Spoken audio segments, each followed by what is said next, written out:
Hi guys, my name is Laura. Welcome to my YouTube channel. So without wasting any more time, let's get into the video. So in this video, we're going to be talking about why has Russia invaded Ukraine and what does Putin want.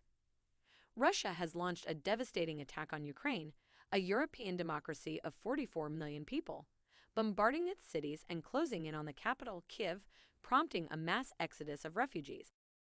But why did Russia's authoritarian leader tear up a peace deal with his neighbor and unleash what European leaders have labeled Putin's war? He has shattered peace in Europe and thrown the continent's entire security structure into jeopardy. Why did Russian troops invade? In a pre-dawn TV address on 24 February, President Putin declared Russia could not feel safe, develop, and exist because of what he claimed was a constant threat from modern Ukraine.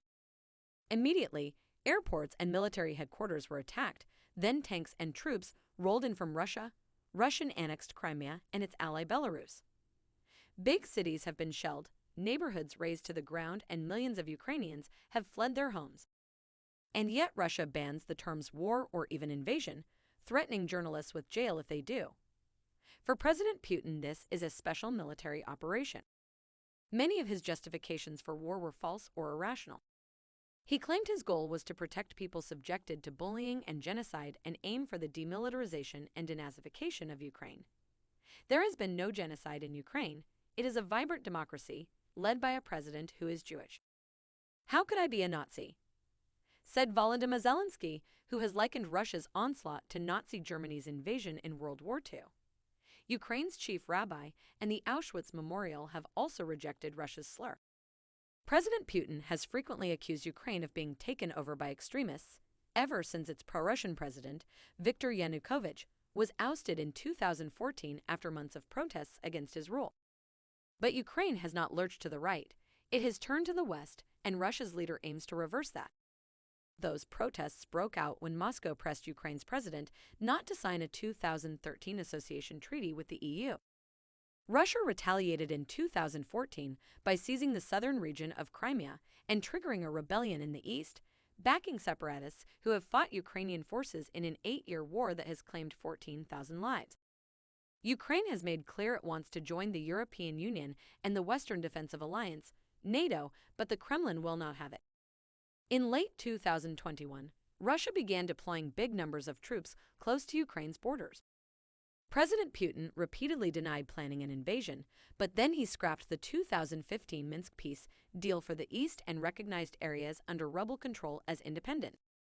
As he sent in the troops, he accused NATO of threatening our historic future as a nation. How far will Russia go? It is already clear Vladimir Putin seeks to take control of Ukraine and overthrow its democratically elected government. President Zelensky said he had been warned the enemy has designated me as target number 1. My family is target number 2. Russia's stated goal is that Ukraine be freed from oppression and cleansed of the Nazis. Under this false narrative of Ukraine run by fascists since 2014, Mr. Putin has spoken of bringing to court those who committed numerous bloody crimes against civilians. He has denied aiming to occupy Ukraine, and he rejected a UK accusation before the war that he was plotting to install a pro-Kremlin puppet, but then he said there would be no invasion either. One unconfirmed intelligence report says he aims to split the country in two. There is no immediate threat to Russia's Baltic neighbors, but NATO has bolstered their defenses just in case. One clue to his war aims came in an editorial published on 26 February, then deleted by state news agency RIA Novosti, in which the writer praised a new world order where Russia was restoring its pre-1991 Soviet unity, gathering the so-called Russian world of Russians, Belarusians and Little Russians, Ukrainians.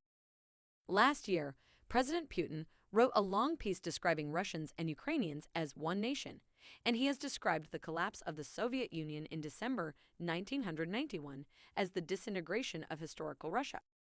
A puppet has worked out in Belarus through longtime authoritarian leader Alexander Lukashenko, but in Ukraine that is quite another matter. What are Putin's demands? To stop the war, the Russian leader wants Ukraine to recognize Crimea as part of Russia and to recognize the independence of the separatist-run East.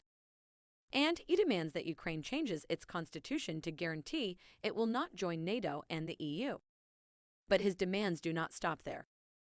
He wants NATO to turn the clock back to 1997 and reverse its eastward expansion. Complaining Russia has nowhere further to retreat to, do they think we'll just sit idly by? That would require NATO removing its forces and military infrastructure from member states that joined the alliance from 1997 and not to deploy strike weapons near Russia's borders. That means Central Europe, Eastern Europe, and the Baltics. Germany's Chancellor Olaf Scholz believes this goes beyond NATO and that the Russia's leader wants to take over Europe according to his worldview. Putin wants a Russian empire, he warns. In President Putin's eyes, the West promised back in 1990 that NATO would expand not an inch to the east, but did so anyway.